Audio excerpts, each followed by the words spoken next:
শুভ সকাল বন্ধুরা, আমি সুতপা লাড্ডু গোপাল লাইফস্টাইল চ্যানেলে আপনাদের সবাইকে স্বাগত জানাই।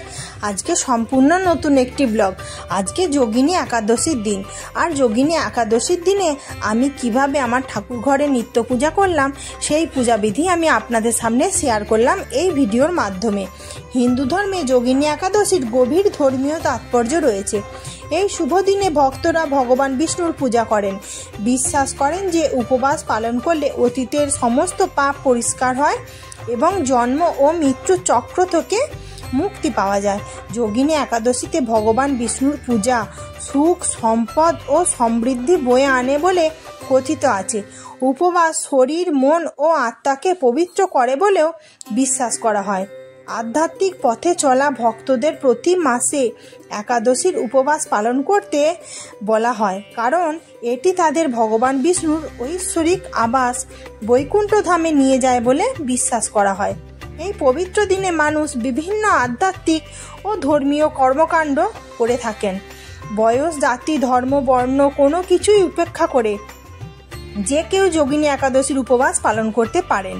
শারীরিক এবং মানসিক অসুস্থতা থেকে মুক্তি পেতে অবশ্যই এই যোগিনী একাদশীর উপবাস পালন করুন। যারা উপবাস করতে পারবেন না, অন্তত সাত্ত্বিক ভোজন অবশ্যই করা দরকার। যোগিনী একাদশীর কাহিনী শ্রবণ করলে মহান আধ্যাত্মিক পূর্ণ লাভ হয় বলেও বিশ্বাস করা হয়, যা হাজার হাজার ব্রাহ্মণকে খাওয়ানোর সমান ফল পাওয়া যায়। আর আমি এই পূজার শেষে আজকের যোগিনী একাদশীর ব্রতকথার কিছুটা পর্ব আপনাদের সঙ্গে শেয়ার করব। তো চলুন পূজায় বসার আগে নিজেকে আচমন করে নিই। নম বিষ্ণু, নম বিষ্ণু, নম বিষ্ণু। আবার হাতে গঙ্গা জল নিয়ে হাতকে শুদ্ধ করে ধুয়ে নম অপবিত্র পবিত্র বা সর্বাবস্থা গত বিভা যৎসরেত পুণ্ডরিকাক্ষং সবাহ্য অভ্যন্তর সূচি নম সূচি, নম সূচি, নম সূচি। এই বলে আগে নিজেকে আচমন করে নিলাম। এরপর পুষ্পগুলিকে শুদ্ধিকরণ করে নিতে হয়। গঙ্গা জল আর অগরুয়ার চন্দনের গুঁড়ো দিয়ে আমি পুষ্পগুলিকে শুদ্ধিকরণ করে নিলাম। নম পুষ্পে পুষ্পে মহাপুষ্পে সুপুষ্পে পুষ্প সম্ভবে পুষ্প চয়ব কীর্ণে হংকট স্বাহা। এই বলে পুষ্পগুলিকে আমি শুদ্ধিকরণ করে নিলাম। আর পূজায় বসার আগে প্রথমে অগ্নিদেবকে সাক্ষী করে পূজায় বসতে হয়। আমি একটি ঘিয়ের প্রদীপ জ্বালিয়েছি। ফুল আর আতপ চাল সহযোগে প্রদীপকে প্রজ্বলন করে নিলাম।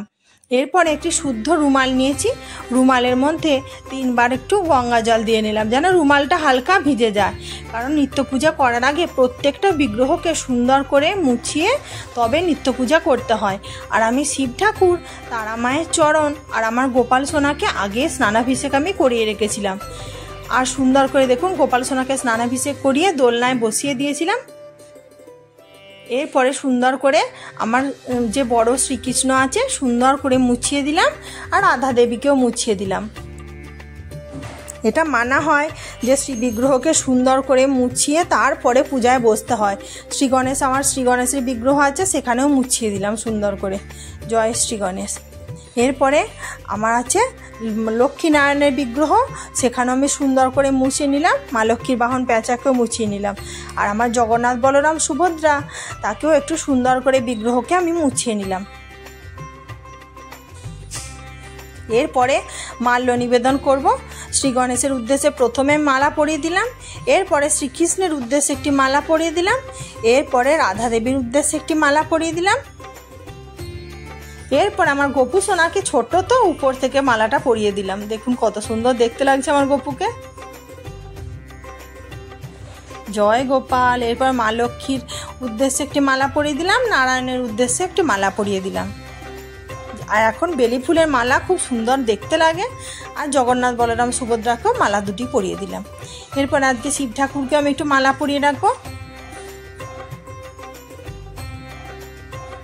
আর তারা মায়ের চরণ যুগলে একটি মালা পরিয়ে দিলাম।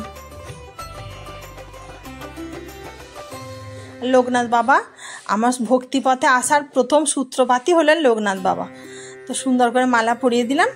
এরপরে আমি এখানে লাল চন্দন, তেল সিঁদুরের ফোঁটা, কেশর চন্দন সব কিছু আমি গুলে নিয়েছি। আর এর মধ্যে প্রথমে কেশর চন্দনের তিলক দিয়ে দিলাম। আর এরপরে একটু লাল চন্দনের তিলক আমি পরিয়ে দিলাম শ্রী গণেশকে। এরপরে এখানে জগন্নাথ দেবকে কেশর চন্দন দিলাম, বলরাম দেবকে কেশর চন্দন দিলাম,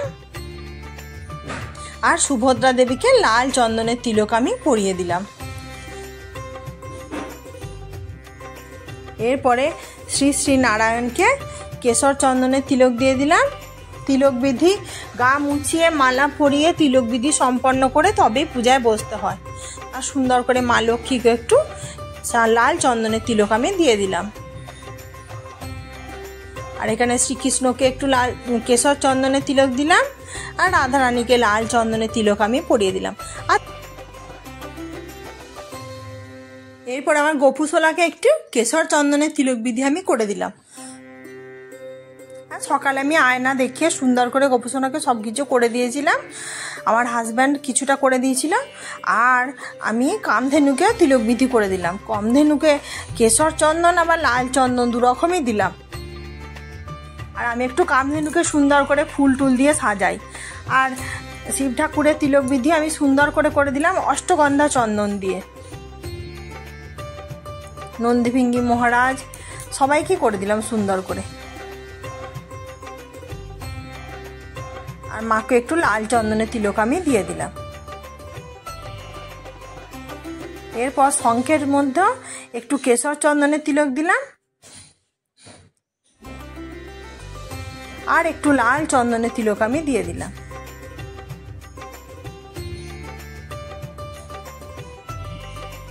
এরপরে শ্রী গণেশের ডান কাঁধে আমি দুর্বার একটা গোছা করে নিয়েছিলাম, মৌলি সুতো দিয়ে বেঁধে নিয়েছিলাম, সেটি ডান কাঁধে নিবেদন করলাম। আর আপনাদের যাদের চিত্রপট থাকবে তারা বাম কাঁধে দেবেন। আর শ্রী গণেশের উদ্দেশ্যে একটি লাল ফুল আমি নিবেদন করলাম।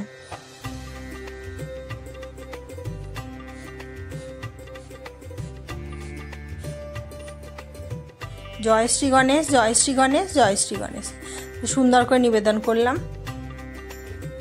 আর শ্রী গণেশের অবশ্যই আজকের দিনে একটু অপরাজিতা ফুল দিতে হয়। শ্রী গণেশের উদ্দেশ্যে সাদা অপরাজিতা ফুল আমি নিবেদন করলাম।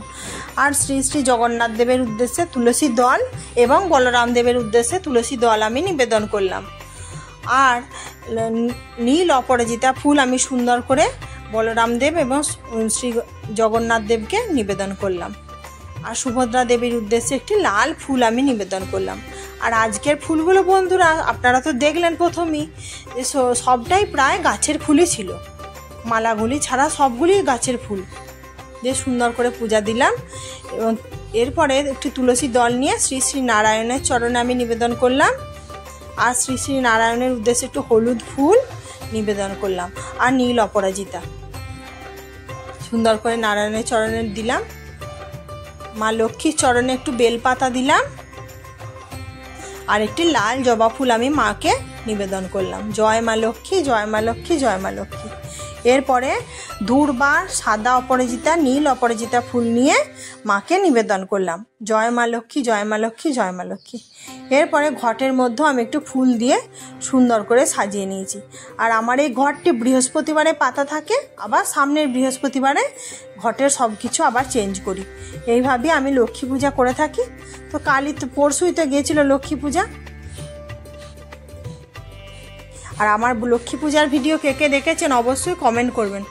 জয় মা লক্ষ্মী, জয় মা লক্ষ্মী, জয়। নীল অপরাজিতা সাদা ফুল হলুদ ফুল দিয়ে মা লক্ষ্মীর ঘরটিকে আমি সুন্দর করে সাজিয়ে দিলাম। আর মা লক্ষ্মীর বাহন পেঁচাকেও আমি সুন্দর করে একটু ফুল দিয়ে সাজিয়ে দিলাম। আর এই ঘরটির মধ্যে কিছু কড়ি, পদ্মবীজ, একটু ধান, সুপারি সব কিছু রাখা থাকে। আর দক্ষিণাবর্ত শঙ্খের মধ্যে একটু তুলসী দল নিবেদন করলাম, আর একটি হলুদ ফুল নিবেদন করলাম, আর একটু গঙ্গা জল দক্ষিণাবর্ত শঙ্খে, মানে আমি প্রত্যেক বৃহস্পতিবারে শঙ্খটিকে ধুই। আর সেই গঙ্গা জলটা যখন একটু কমে যায় আমি প্রত্যেক দিনই একটু করে দিয়ে দিই। আর একটু হলুদ ফুল দিয়ে শঙ্খের পূজা করে নিলাম, আর একটু সাদা ফুল দিয়ে শঙ্খকে সাজিয়ে নিলাম। দক্ষিণাবর্ত শঙ্খের মধ্যে লক্ষ্মী এবং নারায়ণের বাস হয়। এরপরে শ্রীকৃষ্ণের চরণে তুলসী দল আমি নিবেদন করলাম। জয় শ্রীকৃষ্ণ। আর রাধা আর কৃষ্ণর চরণে একটি হলুদ ফুল আমার গাছে ফুটেছিল নিবেদন করলাম। দেখতে কি সুন্দর লাগছে না হলুদ ফুলটা। আর একটু নীল অপরাজিতা ফুল দিয়ে সুন্দর করে সাজিয়ে দিলাম। রাধা দেবীর উদ্দেশ্য দিলাম। রাধা দেবীর হাতে এবং কানে আমার গাছের ফুল দিয়ে দিয়েছিলাম সাজিয়ে সুন্দর করে। এরপরে আমার গোপু সোনাকে একটি নীল অপরাজিতা ফুল দিলাম গোপু সোনার চরণে, আর গোপু সোনার চরণে একটি তুলসীর দল আমি নিবেদন করলাম। জয় গোপাল, রাধে রাধে। আর গোপু সোনার সিংহাসনটা একটু ফুল দিয়ে সুন্দর করে আমি সাজিয়ে দিলাম। আর এই ফুলগুলো দিয়ে সাজাতে গোটা সিংহাসনটা এত ভালো লাগে দেখতে। আমার গাছে যতগুলি ফোটে সবগুলো দিয়ে আমি সাজাই সিংহাসনটা। আর কামধেনুকে একটু পূজা করে নিলাম, একটু ফুল দিয়ে সুন্দর করে কামধেনুকে আমি সাজিয়ে দিলাম।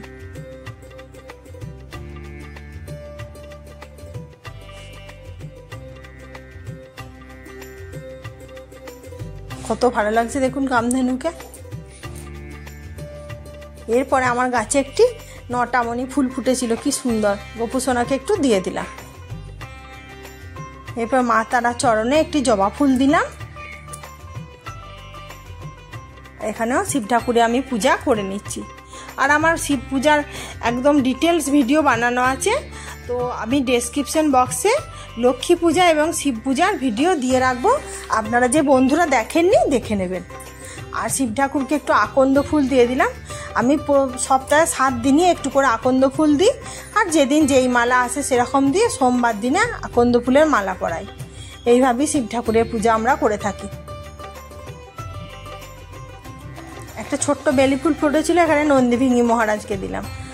আর লোকনাথ বাবার বুকে তুলসী পত্র দিয়ে দিলাম, আর একটু চরণ যুগলে ফুল দিলাম, আর গীতার উপরে একটি তুলসী দল রাখলাম। এরপরে শিব ঠাকুরকে একটু আতপ চাল দিলাম। আপনারা যদি পারেন একটু সিদ্ধি পাতা দেবেন, সবুজ মুখ দেওয়া যায়। আর সুন্দর করে কমণ্ডলে করে আর আমার মহামৃত্যুঞ্জয় মন্ত্র বলতে বলতে আমি শিব ঠাকুরের পূজা করে নিলাম। এরপরে আমি সুন্দর করে ভোগের থালা সাজিয়ে নিচ্ছি। আর আজকে সবটা গোপালের চরণে দিয়ে তারপরে আমরা গ্রহণ করব। তার জন্য ভগবানের কাছে এরকম সুন্দরভাবে আমরা ভোগ নিবেদন করে থাকি। আর প্রায় প্রত্যেক দিনই এইভাবেই আমরা ভোগ নিবেদন করি। একটু দই দিলাম, একটু কাঁঠাল দিলাম, আর একটু আম দিলাম। আর আজকের দিনে অবশ্যই হলুদ রঙের ফল আপনারা নিবেদন করবেন। তাতে কাঁঠালি কলা হোক, কাঁঠাল হোক, আম হোক, যার বাড়িতে যেরকম থাকবে সবটা নিবেদন করবেন। আজকে একটু হলুদ মিষ্টিও দিয়েছি, সীতাভোগ দিয়েছি, মিহিদানা দিয়েছি, লাড্ডু দিয়েছি, একটু কলা দিলাম, আর পান করার জন্য জল দিলাম। আর এই থালার যে এই সেটটা হলো মাটির, মানে পোড়া মাটির যে সেটটা হয়, কেমন লাগছে বন্ধুরা অবশ্যই বলবেন। আর প্রত্যেকটা ভোগের উপরে তুলসী পত্র অবশ্যই দেবেন। আর পান করার জলেতেও তুলসী পত্র দেবেন। তুলসী পত্র ছাড়া গোপাল সোনা ভোগ গ্রহণ করেন না। সুন্দর করে আমি সাজিয়ে দিলাম।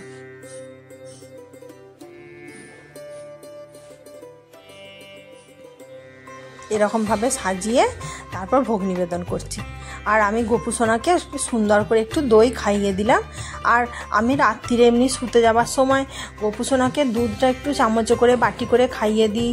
তারপরে সব খাবারই একটু করে মুখে দিই। আমার মনের ভক্তি থেকে দিই, আমার যেরকম ভালো লাগে সেরকম আমি করি। কেমন লাগছে দেখুন বন্ধুরা, কি ভালো দেখতে লাগছে। এরপর আমি সুন্দর করে সব খাবারগুলি একটু একটু করে গোপু সোনাকে খাইয়ে দেবো। একটু মিহিদানা খাইয়ে দিলাম,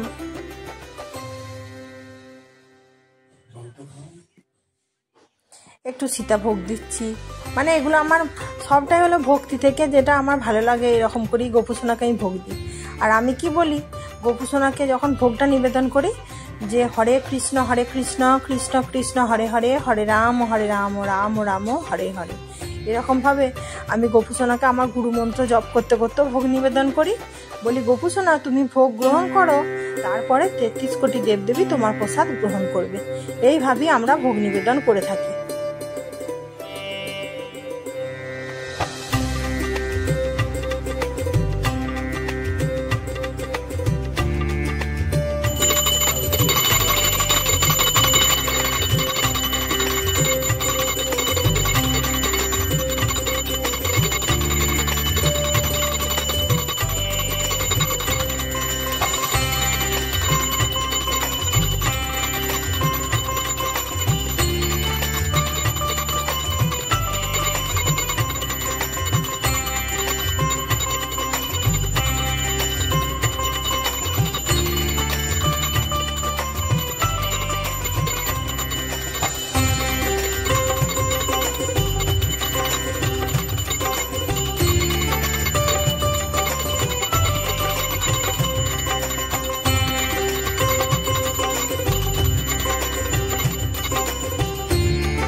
ভগবানের উদ্দেশ্যে প্রণাম মন্ত্র পাঠ করে নিলাম। আর আমি একাদশীর ব্রত কথাটা একটু পাঠ করে শোনাচ্ছি।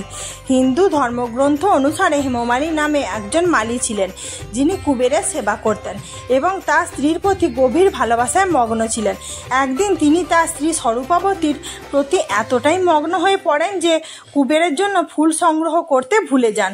ফলস্বরূপ কুবের ফুল গ্রহণ করেননি এবং হেমমালী কেন ফুল দিতে ব্যর্থ হয়েছেন তা অনুসন্ধান করার জন্য আর এক যক্ষকে পাঠান। কারণ জানার পর ক্রোধে ভোগা কুবের হেমমালীকে কুষ্ঠরোগের অভিশাপ দেন।